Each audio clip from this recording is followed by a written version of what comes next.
எவ்வளோ சீக்கிரம் கிச்சனில் நுழைஞ்சாலும் இந்த ஸ்கூல் டயத்தில் டைம் பத்தவே மாட்டேங்குது. ஏதோ அறக்க பறக்க ஓடுற மாதிரியே எனக்கு வந்து ஃபீலாக இருந்தது. பாப்பாவுக்கு வந்து கார்ன் ரைஸும் ராகியில் கொழுக்கட்டையும் தான் வந்து பண்ணியிருந்தேன். கார்ன் வந்து வெறும் வாயில் பாப்பா சாப்பிடவே மாட்டேங்கிறா. சரி சாதத்தில் கலந்து கொடுத்தாவது சாப்பிடுவாளே அப்படிங்கிறதுக்காக தான் சாதம் மாதிரி ரெடி பண்ணிட்டு இருந்தேன்.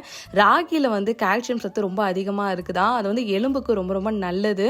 அதனால் பெண் பிள்ளைகள் வந்து கண்டிப்பாக வாரத்துக்கு 2 தடவை 3 தடவை வந்து ராகியில் ஏதாவது செஞ்சு சாப்பிட்ணும் அப்படின்ற மாதிரி நேற்று தான் வந்து யூடியூப்பில் பார்த்துருந்தேன். சரி பாப்பாவுக்கு அதனால் ராகி கொழுக்கட்டை பண்ணி கொடுத்துடலாம் அப்படிங்கிறதுக்காக தான் ரெடி பண்ணிட்டு இருந்தேன்.